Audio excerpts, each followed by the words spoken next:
In the ocean near Los Angeles, on a lonely mountain in Japan, off the east coast of Canada, a plane crash can reduce an enormous jet plane to mangled pieces. The cause is buried somewhere in the wreckage. In the business, we refer to often finding the golden nugget. A modern jet plane is made up of hundreds of thousands of parts. A failure in any one of them can lead to disaster. A missing screw can jeopardize the safety of flight. Constant checks keep planes flying and passengers safe. A single oversight can end in tragedy. Mayday! Something exploded.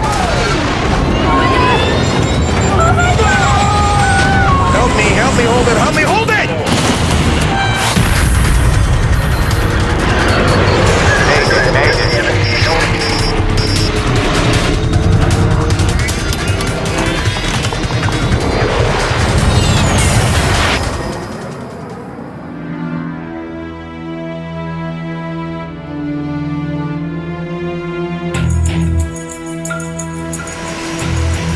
A hot summer night in Phoenix, Arizona. It's 11 o'clock, but the maintenance workers at Southwest Airlines are just getting started. Tonight, they're going to open up a state-of-the-art Boeing 737-700. Almost 40 inspectors and mechanics are going to spend the night making sure the plane is fit to fly. Without proper maintenance, airplanes don't fly. Pilots are usually the focus for the operation of the airplane, but maintenance has an equally high priority role in the safe operation of any aircraft. To keep airplanes in peak condition, they get more health checks than most passengers. It is a very intricately weaved web between the operation of the airplane and the maintenance of the airplane and the management of the airplane. Passenger planes are examined every time they come to a stop. This is the A check. A brief walk-around inspection turns up the most obvious problems. The more intensive work is done at set intervals. These are the B and C checks. Tonight, workers are performing a C check. From start to finish, it can require hundreds of man-hours of work. It all has to get finished tonight, so the plane is back flying in the morning. It's a massive challenge, because modern jets are made of hundreds of thousands of individual pieces.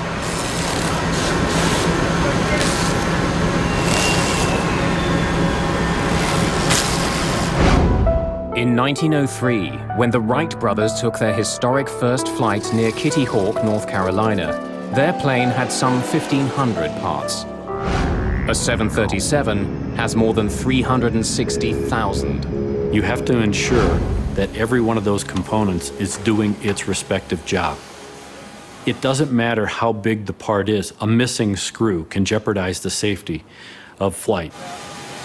It's a lesson the aviation industry has learned the hard way. January 31st, 2000. On board Alaska Airlines Flight 261, the situation is desperate. Operating a damaged plane, the captain is trying to land at Los Angeles Airport, but the aircraft is not responding to controls. The MD-83 is plunging towards the Pacific Ocean. Other pilots flying nearby report the nightmare scene back to LA Air Traffic Control. Yes, sir. He is definitely in a nose-down position, descending quite rapidly. Definitely out of control. Plane's inverted, sir. Okay. Yeah, he's inverted. Push the blue side up! There! Here we go!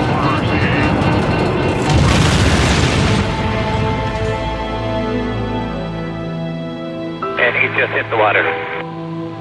Yes, sir. He hit the water. He's down. Flight 261 crashed off the coast of California at over 400 kilometers an hour. All 88 passengers and crew are killed.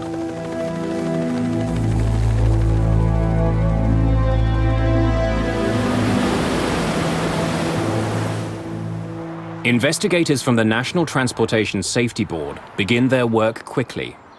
The cockpit voice recordings provide some of the earliest clues.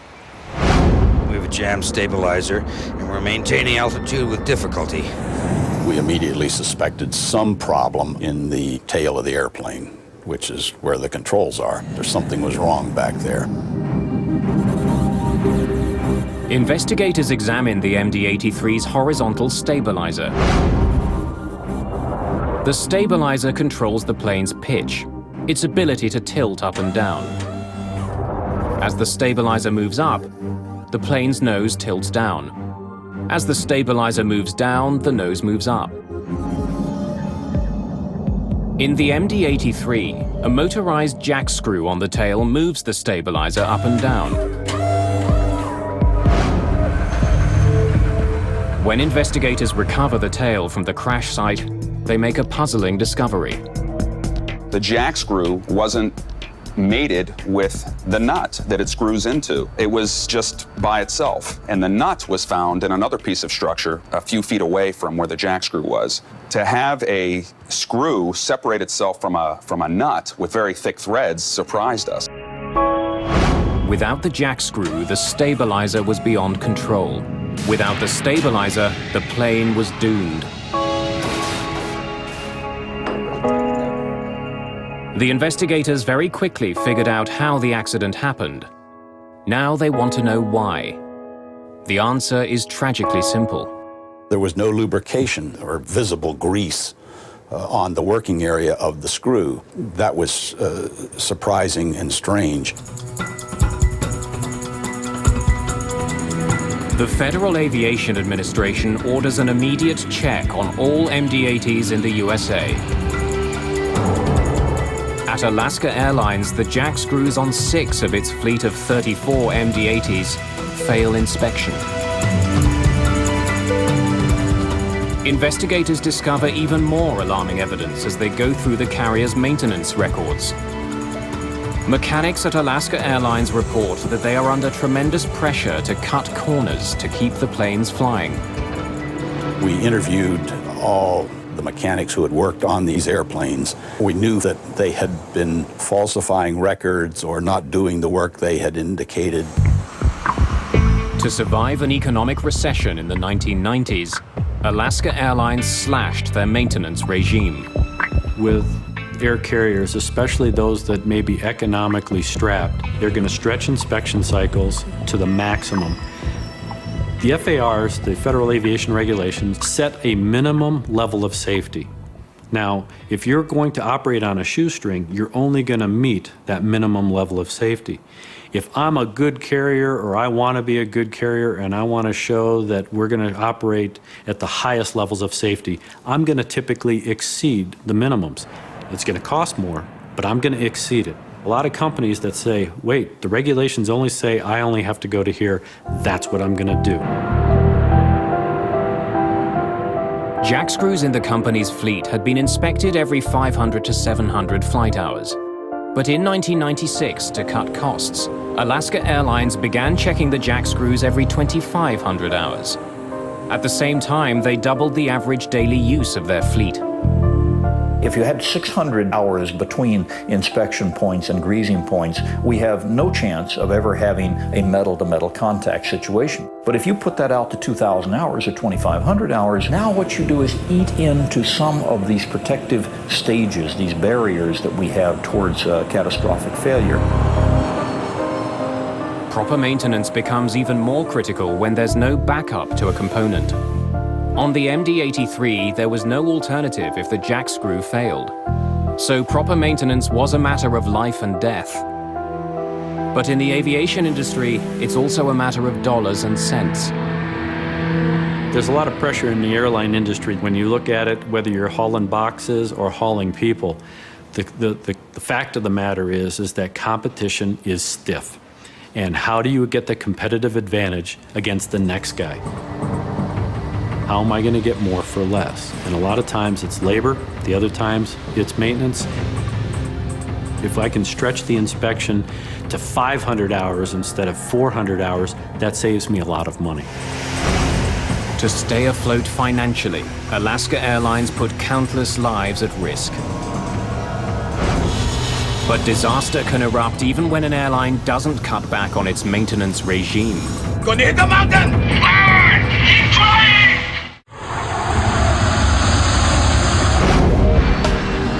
It's past midnight in Phoenix, Arizona. A maintenance crew works through a 737-700. They're performing a so-called C-check, one of the most detailed inspections any plane can go through. We work out overnight because that's when nobody flies. It's better for the airline to keep the airplane on ground overnight to fix them up.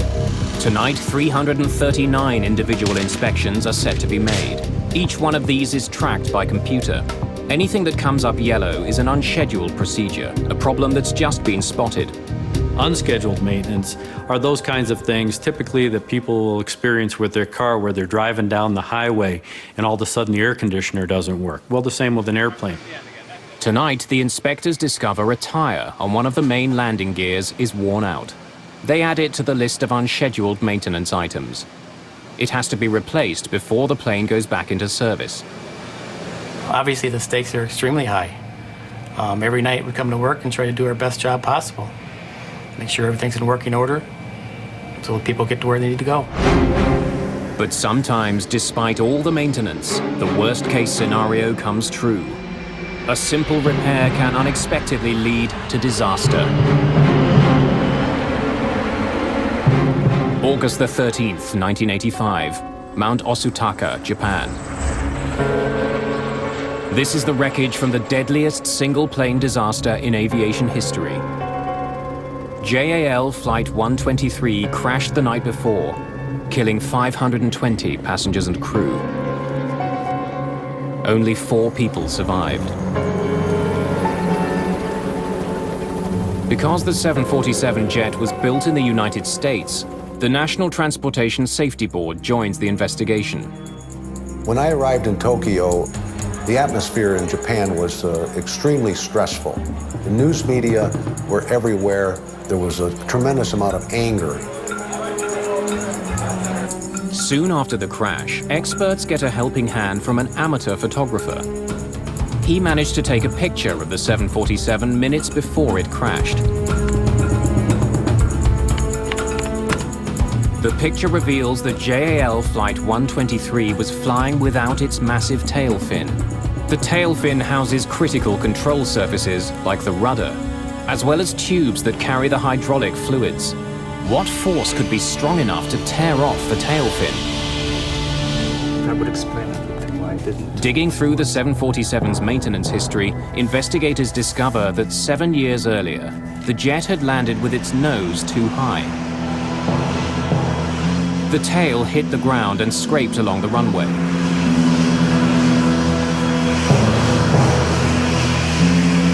The rear part of the plane had to be repaired, including the pressure bulkhead.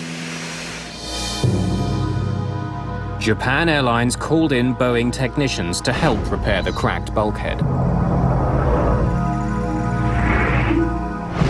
After this unscheduled maintenance, the 747 was given a clean bill of health and flew for another 7 years.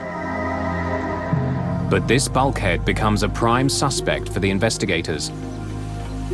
We had an idea that we wanted to find the rear pressure bulkhead because we had a flight attendant who had been interviewed that described an explosion in the back of the airplane and she could see out. So we wanted to focus on the bulkhead. During his investigation, Schleid finds a piece of the panel that had been spliced into the bulkhead 7 years before. The mystery of Flight 123 is solved. The 747 went down because of a faulty repair.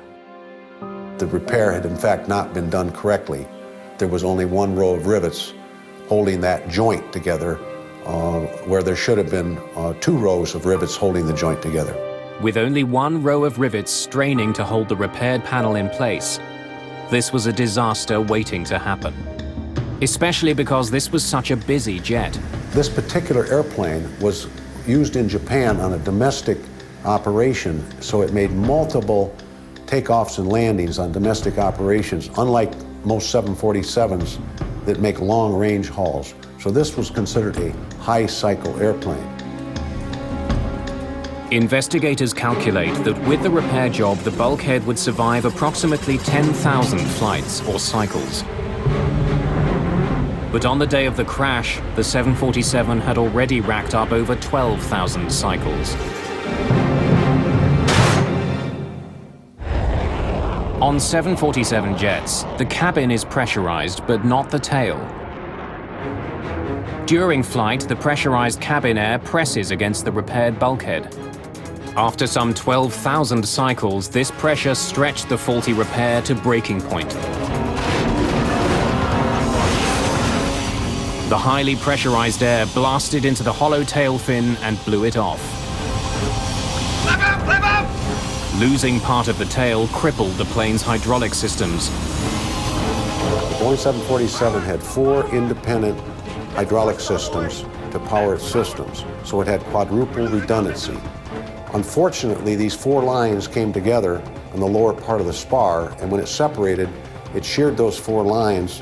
All 4 hydraulic systems were depleted. Both hands! For some 30 minutes, the crew tried to fly their 747 using only thrust.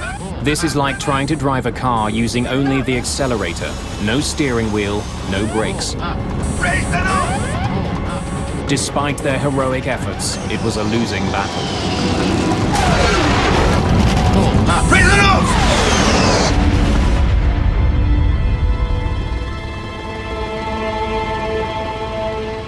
All this death and destruction boils down to a missing row of rivets.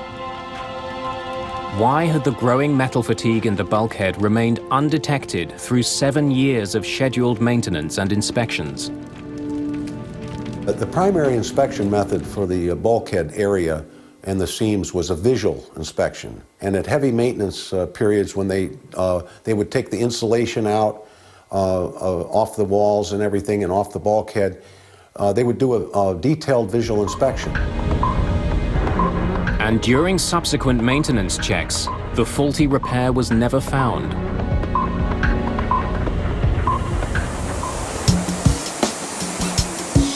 Two decades after JAL Flight 123, airlines are constantly looking for hidden flaws that aren't visible from the outside. Back at the Southwest maintenance hangar, inspectors are using a borescope, a tiny flexible camera, to inspect the engines. Engines are the heart of passenger planes. If they stop working, pilots don't have the option of pulling over to the side of the road. Yeah, there we go. In this area, we're looking for cracks, looking at the blades, the rotor blades, and we're looking for missing material off of them. You know, any hot spots that have worn through the metal, cracks, radial and axial cracks.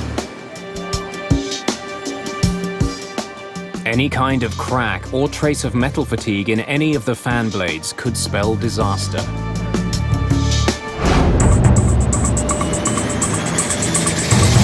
Takeoff check, below the line. Okay, your lights. August the 21st, 1995. Atlantic Southeast Airlines Flight 529, an Embraer Brasilia, is about to take off with 29 people on board. It's bound for Gulfport, Mississippi. It was, at the time, the fastest, sleekest turboprop around. Before the plane even reaches its cruising altitude, something seems to explode outside. Autopilot, engine control, oil. The sound of that was tremendous. It was as if someone had taken a baseball bat and hit an aluminum garbage can as hard as they could. It was just a gigantic crashing sound. And the airplane immediately lurched to the left. No matter what the flight crew tries to do, the plane pulls violently to the left. Autopilot, engine control. Hold it. Help me hold it. Over there. The captain captain and co-pilot are pushed to the brink of their experience. Help me. Help me. Help me hold it. Help me hold it!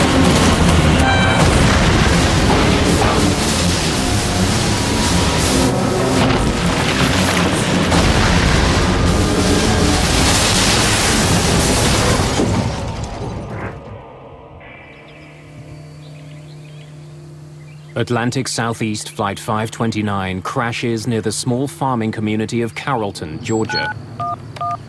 Emergency? Yes, we have a plane crashed in our backyard. A plane crashed? All 29 people survive the violent landing.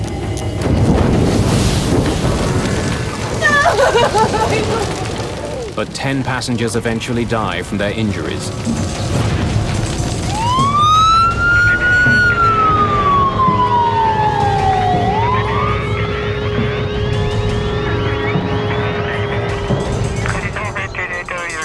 Called into action, the NTSB creates teams to examine various parts of the plane. Jim Hookey, an aerospace engineer, is in charge of the propeller maintenance group.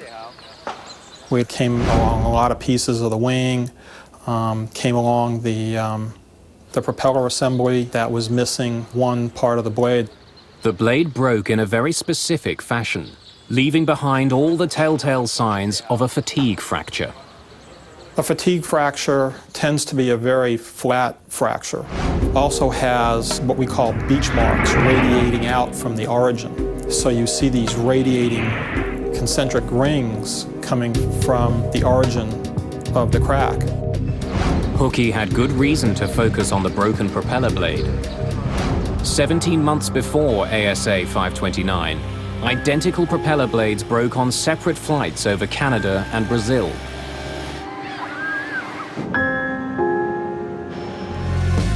Fortunately, in both cases, the aircraft managed to land safely. The manufacturer of the propeller was Hamilton Standard. Hookey and his team start combing through Hamilton Standard's maintenance records. They're looking for anything out of the ordinary. It's whatever's abnormal. You really don't know what you're looking for until you find it, but you just go through, and there's a lot of routine maintenance that's done, regular inspections, A checks, B checks, C checks, and then there's the non-routine maintenance that occurs if something is broken or a truck hits the airplane or they have a bird strike or something like that. And it's those that you look for. The maintenance records reveal that the broken propeller blade had earlier problems. We found out that that propeller blade had actually been removed from service once already for a crack indication. And that became the first clue about there may be a problem with that propeller blade and those inspections. Deep inside the hollow propeller, investigators find what they're looking for. In the hollow interior, or taper bore, weights are inserted to balance the prop. They're kept in place by a cork.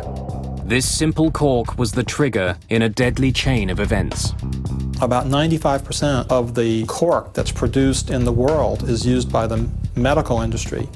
And for aesthetic purposes and for sterilization, they like to have the light color. So the cork is bleached with chlorine. The NTSB discovers that moisture inside the propeller caused the chlorine in the cork to leach out and corrode the propeller's aluminium alloy. They also notice something else on the broken blade. On the inner surface, extending about 4 centimeters from the fracture, there are a series of sanding marks. Going through the blade's repair records, Hookey notices the initials CSB, Christopher Scott Bender. This technician worked at a Hamilton Standard repair facility. When Christopher Bender watches news of the accident, he learns that the investigators are examining the Hamilton propeller. And as soon as I heard that, my heart just sank. I was like, I think I might have even cried a little bit because I was just emotionally overwhelmed that, something I had put my hands on, a procedure that somebody trusted me to do failed, and because of that, somebody had died. After discovering that it was Bender who last worked on the deadly propeller blade, the NTSB now has to find out how the blade had passed inspection at Hamilton Standard. Investigators ask Bender to perform his standard maintenance technique on the propeller. He demonstrated how he would go down into the barrel of the taper bore with a fiber optic borescope and look for cracks. And therein lied one of the primary problems. The borescope that he was using had a bright white light that would put a lot of glare back into the inspector's eyes, really did not lend itself to the inspection that was required. And investigators also find a gap in Bender's training. He had never been shown what a crack would look like. He was just told to find a crack, and he would look for a crack. When he was examining the propeller blade, Bender had been unable to detect any evidence of corrosion. He then did what he'd been told to do: polish the inside of the blade. He was given a directive to use a repair to blend out the inside of the taper bore. He blended it out, he did an inspection, and the blending that he had done had roughened the surface, so it actually masked the indication of the crack in the subsequent inspection, and the blade was returned to service, where the crack continued to propagate until it ultimately reached critical length and separated. Draft accident report we present to you today involves Atlantic Southeast Airlines Flight 529. According to the NTSB, by polishing the blade, Hamilton Standard had unwittingly removed all traces of the crack. Even a later, more thorough ultrasound examination could not detect it. Life with no inspection. The company that manufactured Flight 529's propeller is now renamed Hamilton Sundstrand. Its inspection and repair process was made more stringent, in some cases exceeding FAA requirements. Flight 529 was the last time one of its propellers failed in flight.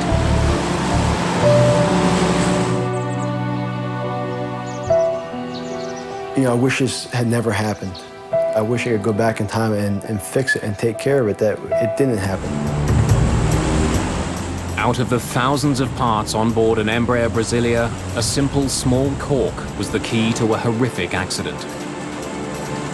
ASA Flight 529 underlines the critical need for proper maintenance. But sometimes maintenance can create the potential for disaster when a new component is installed into an older airplane. Moncton Center, Swissair 111 Heavy is declaring pan. We have smoke in the cockpit.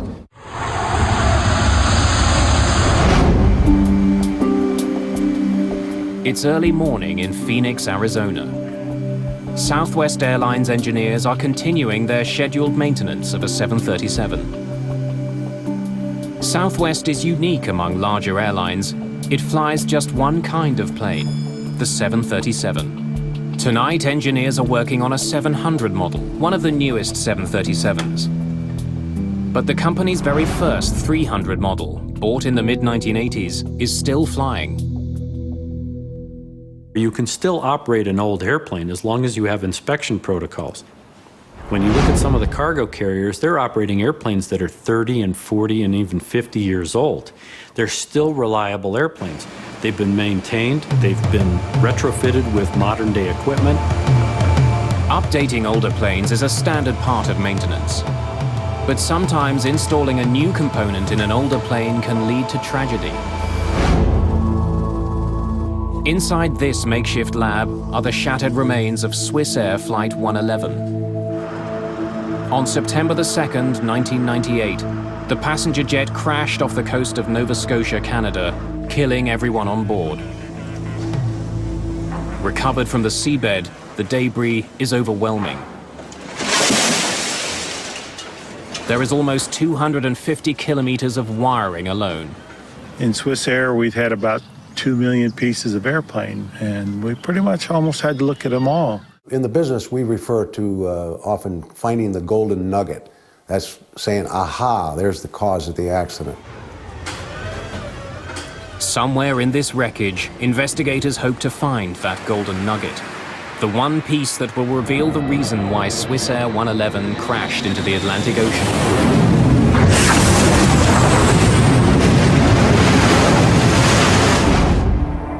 The cockpit voice recorder gives investigators their first critical clues. Do you smell something? Yeah, what is that? Go have a look, I'll take the controls. Roger, you have control. The first officer checks the area around the air conditioning vent. Nothing seems wrong. I don't see anything, Urs. And there's nothing up there now. Captain Zimmerman is troubled by the smell of smoke. There it is again. He starts to divert the plane to the nearest airport. Find the closest place to land, Stefan. He radios air traffic control in Moncton, New Brunswick. Moncton Center. Swissair 111 Heavy is declaring pan. We have smoke in the cockpit.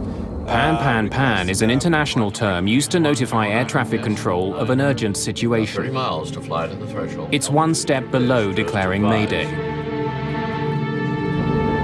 I guess Boston, we need for some Swissair 111 is directed to Halifax and starts its descent. Okay, can I vector you to set up for runway 06 at Halifax? The pilots appear calm and in control. Halifax is just 20 minutes away. They want us to turn to the south. At that point, everything was normal. I gave the pilot an initial descent, and he requested to level off at an intermediate altitude to get the cabin in order for the landing, which took to mean that they needed to pack away dinner trays and things like that. Cabin bus off! Cabin bus off, roger. But the seemingly controlled situation on board Swissair Flight 111 escalates into a full-scale emergency. Autopilot, disconnect! We are declaring emergency now, Swissair 111 at time 0124. All my screens are down. I'm flying on standby instruments, maintaining 300. Shortly after declaring an emergency, the plane goes silent.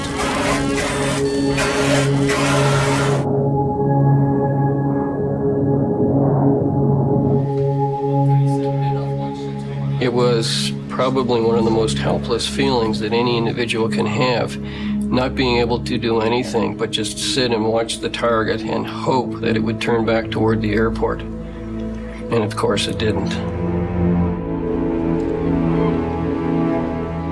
At 10:31 p.m. Atlantic time, residents of Peggy's Cove hear a devastating explosion.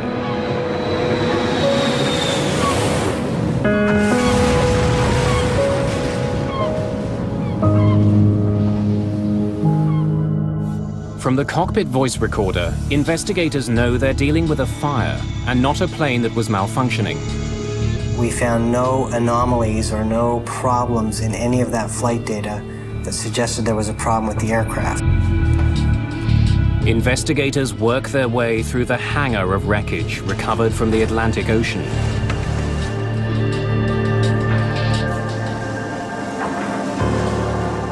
Finally, they find scorch marks, which reveal that the source of the fire was in the back of the cockpit, directly behind the first officer. Following this trail leads the team to an unlikely suspect, the entertainment system in first class. The Swissair MD-11s provided first class with one of the world's most sophisticated entertainment systems. Passengers in first class could choose their own movies, access the internet, and even gamble. This entertainment system was not part of the original MD-11 design. The system had some major deficiencies. It was getting very hot. It drew a lot of power. And thereby, for example, raising the cabin temperature considerably, because it was always running. They did not install a simple off switch, nor did they install appropriate cooling systems. Anytime you have an electrical system or you're putting an aftermarket install into an airplane, you run the risk of compromising the integrity of the aircraft itself as it was originally designed. When informed about the flaw in the wiring, Swissair immediately disabled the entertainment system on the rest of its fleet. But investigators discover that another piece of the jet had helped the fire spread with alarming speed. And in this instance, we did discover a wire that arced in that way, and right next to it was some very flammable material called metallized polyethylene terephthalate covering material that covers the insulation blankets. This polyethylene insulate was common on commercial airlines around the world. It had somehow passed the industry's flammability tests, which require materials to self-extinguish after a reasonable period of time.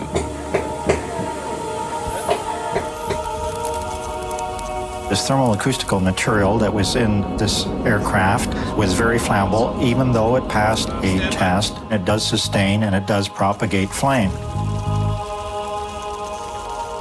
The fire spread quickly from the cockpit back into the first-class galleys. Some metals showed heat damage from temperatures as high as 1100 degrees Fahrenheit. Less than 12 minutes after the crew declared a pan-pan, the fire disabled all electronics in the cockpit.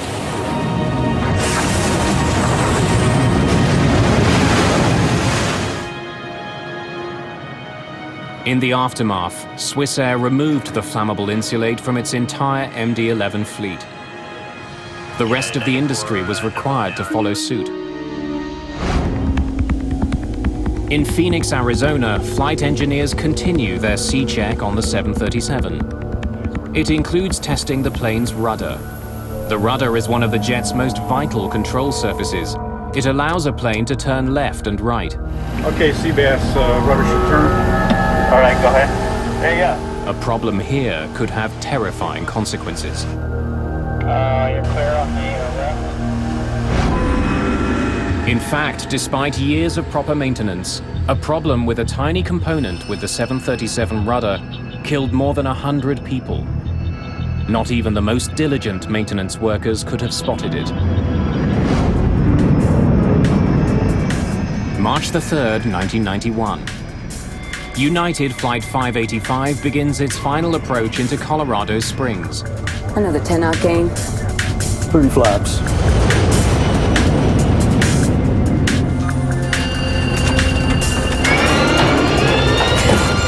Oh God, sick! 15 flaps. 15! Going up. Oh my God! Oh my God! Oh my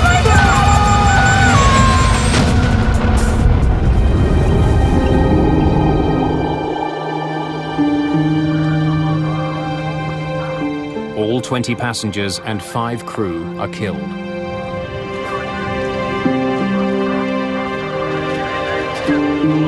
Investigators from the National Transportation Safety Board descend on Colorado Springs.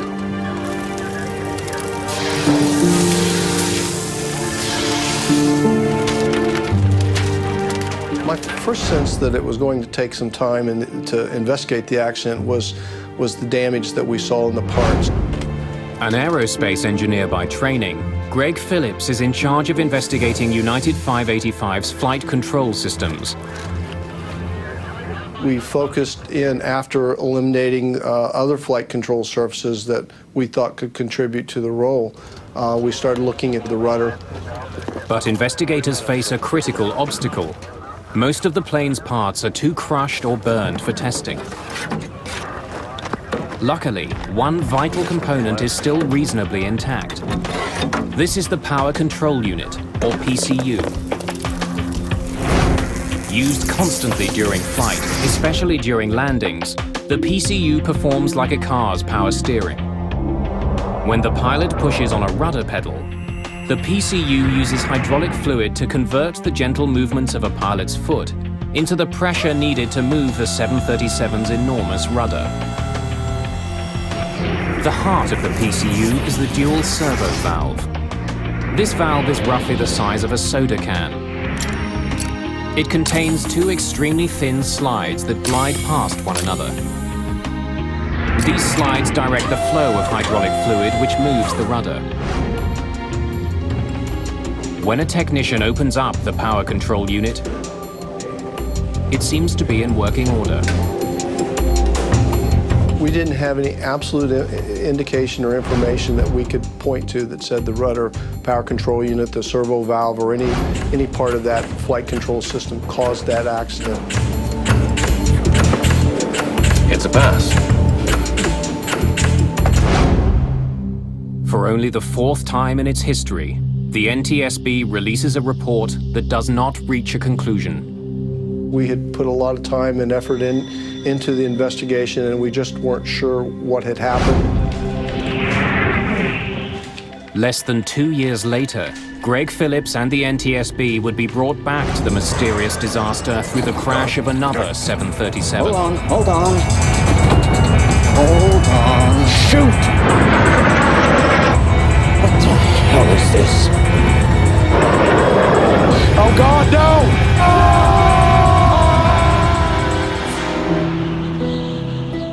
September the 8th, 1994. USAir Flight 427 has crashed near Pittsburgh, killing everyone on board. When we first arrived at the crash site, first of all, there was no aircraft there. There were only bits and pieces of the airplane. It wasn't really recognizable as an airplane. Investigators begin to see that this crash is a mirror image of United Flight 585. On final approach, United 585 rolled right, while USAir 427 rolled left. Both crews are caught by surprise. After a terrifying struggle, both crash with no survivors.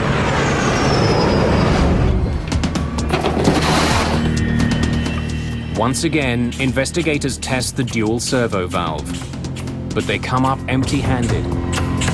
That unit passed all its operational tests. There wasn't any indication that it had failed. We were going up against an aircraft that had an incredible safety history. It was really everything you could see for 30 years. This has been a great airplane. We were trying to prove that there was something wrong with the straight-A student. The team reaches another dead end. But almost 2 years later, they get a third chance to solve this deadly mystery.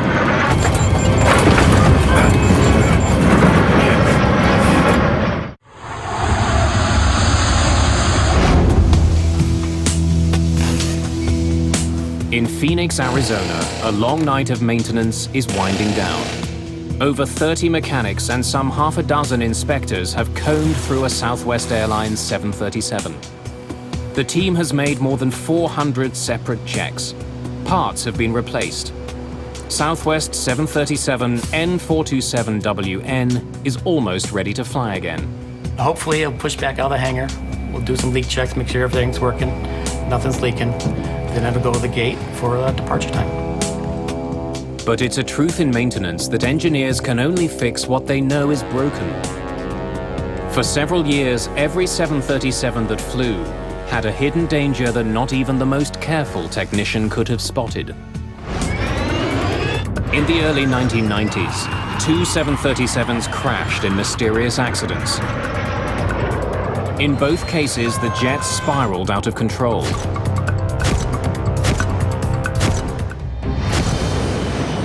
In 1996, the same malfunction strikes again. It's June the 9th. Captain Brian Bishop prepares to land in Richmond, Virginia. Then, just like United 585 and USAir 427, his plane rolls out of control.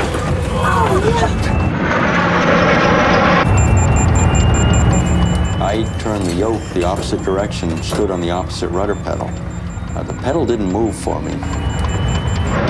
We didn't know to what extent, but we knew we had a problem with the rudder. For over 30 seconds, Bishop struggles to control his renegade plane. And then, just as suddenly, the 737 calms down and goes back to horizontal.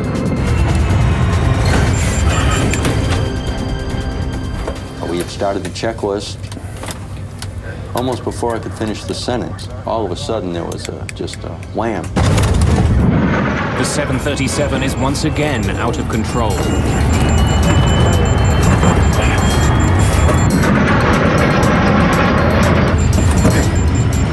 Then, out of the blue, Eastwind 517 is back on track. Wasting no time, Captain Bishop gets it onto the tarmac.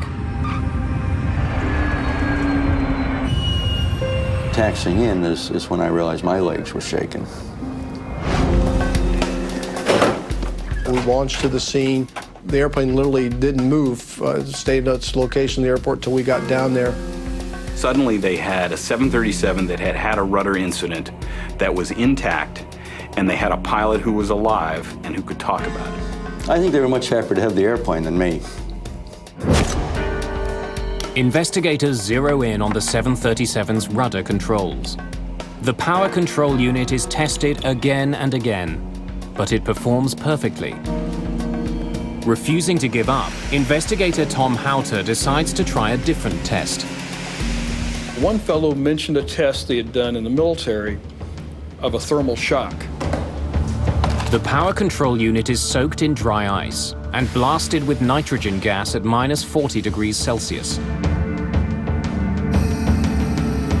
Then it's injected with superheated hydraulic fluid. It's then given a command to start working. As we were standing there listening to the actuator move left and right, it stopped. And it was not commanded to stop. It just jammed. Stopped working completely. The team has discovered that a small hydraulic valve that controls the rudder of the world's most popular jetliner can jam in the right circumstances. And the valve can jam without leaving behind any traces.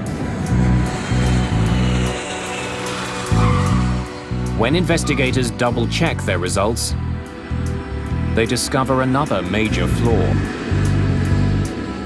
Careful analysis of the data, a couple of the engineers recognized that it not only stopped working, but actually left became right and right became left. There was actually a movement of fluid into places that it shouldn't have gone.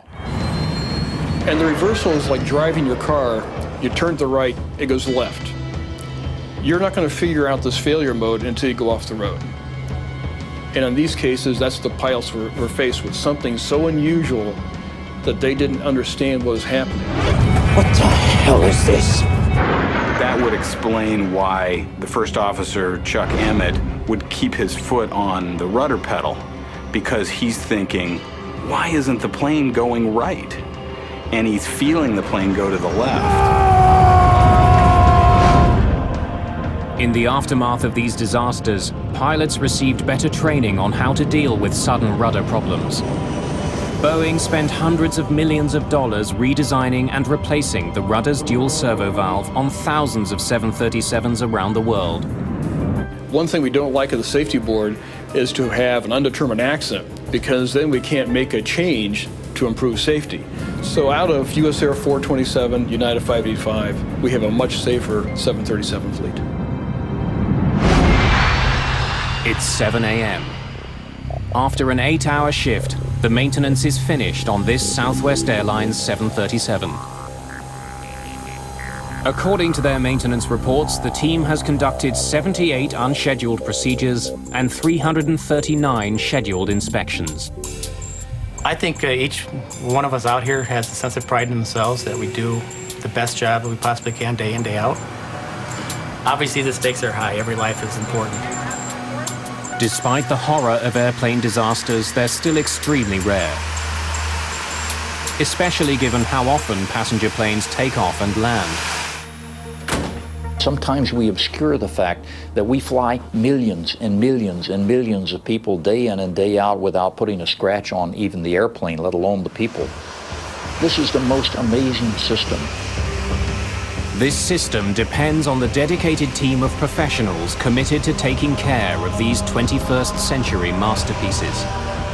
Planes so well built that they could fly almost as long as we're willing to take care of them. We've learned now how to inspect and maintain these things and even rebuild them to where they should have an indefinite life. They're built tough and they should be able to last forever if they're maintained properly.